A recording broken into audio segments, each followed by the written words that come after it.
que derivar. Es un órgano constituido, puede generar ese tipo de normas.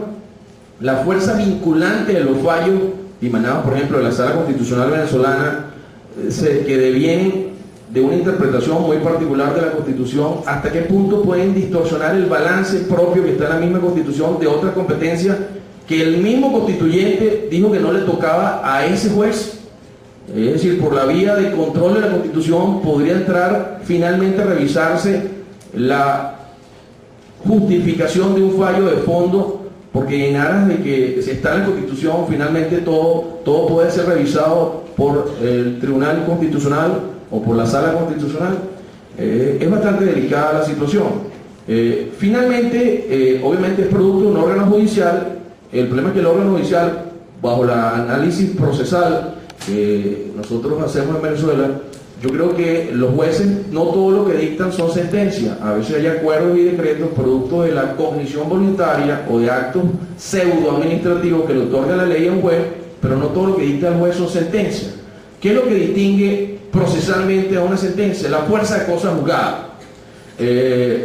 Estos actos que dimana la Corte Constitucional o la Sala Constitucional, que son declarativos finalmente de la protección constitucional, que tiene elementos jurídicos, pero a veces tiene elementos políticos. ¿Hasta qué punto, obviamente porque la Constitución es un elemento jurídico político, hasta qué punto esa laxitud en los elementos políticos no puede distorsionar y no puede ser en sí misma inconstitucional? Finalmente, ¿quién custodia al custodio?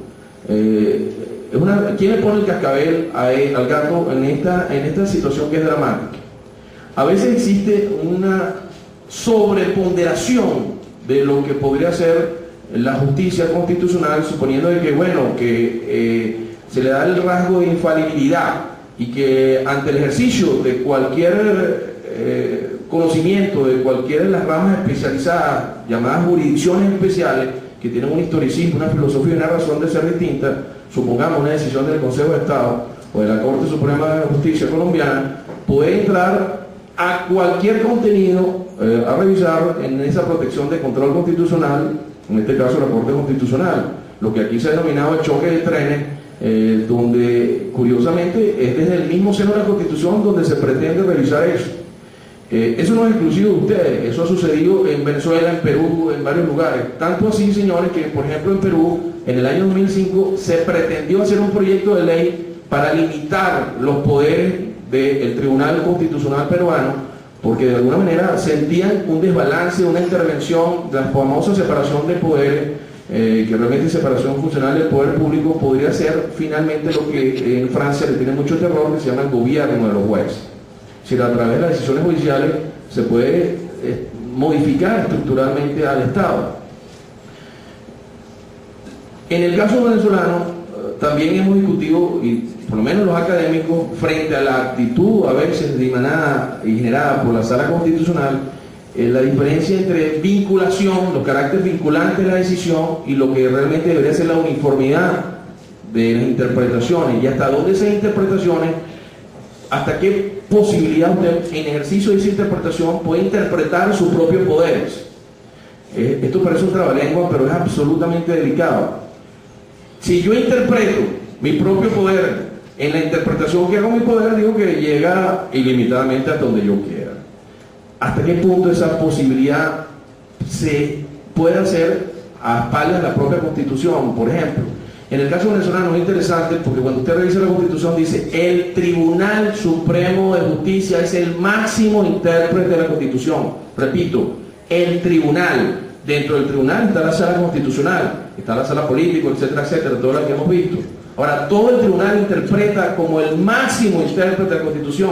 Yo supongo que esa primera parte de la norma, cada uno lo hace en su competencia jurisdiccionalmente consagrada. Por ejemplo, la Sala Política es el máximo intérprete constitucional en materia de control de las conductas administrativas, lo que sería el Consejo de Estado aquí.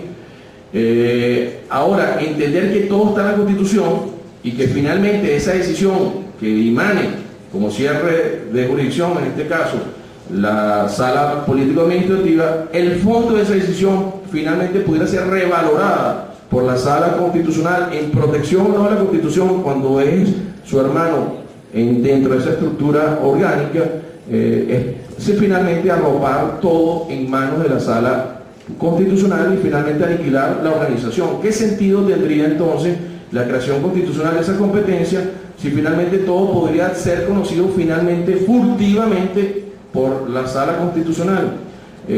Por otro lado, también las infracciones que se hagan de la Constitución, hasta qué punto no podrían ser controladas cuando en el cierre de jurisdicción se equivoca un juez. Aquí hay una pregunta un poco dolorosa. ¿Es falible el juez de las jurisdicciones particulares, pero pareciera que no es falible el juez constitucional? Es decir, el juez constitucional en la interpretación, en la protección de la Constitución, no podría dictar una norma inconstitucional, no podría generar una sentencia inconstitucional. La discusión pareciera que el límite interno es la misma Constitución, la organicidad, el respeto competencial y la interpretación progresiva de la Constitución, pero no en detrimento del diseño constitucional. Siempre va a haber una tensión permanente entre el control constitucional ejercido por estos órganos de control y las demás ramas del poder público. Y además va a haber más roce y más tensión entre las mismas ramas del judicial, entre los mismos operarios. El caso colombiano del choque de trenes, por la figura típica de la tutela contra sentencia, que ustedes tienen, y que en el caso venezolano se inventaron una situación igual, que existe desde hace tiempo, que es la revisión de sentencia, pero además generaron otro mecanismo de control de los pronunciamientos de las otras salas que se llama revisión constitucional de sentencia. Esto es más delicado porque a través de esta acción autónoma usted podría alegar violación constitucional no por vía de tutela, sino por una acción que en principio no tenía base legal ni constitucional, que ahora la tienen por la Ley Orgánica del Tribunal Supremo de Justicia a partir del 2004, y a partir de esa figura la Sala Constitucional sí puede entrar a revisar la violación constitucional, finalmente todo puede ser constitucional, de lo que hagan las demás salas. Cuando yo hablaba de la interpretación de la Constitución en el caso venezolano y remarcaba que el Tribunal Supremo es el máximo intérprete, la misma norma tiene un punto, perdónenme lo absolutamente enfático, y después dice, el Tribunal Supremo dice el máximo intérprete, punto. Después dice, las interpretaciones que haga la Sala Constitucional son vinculantes para las demás salas.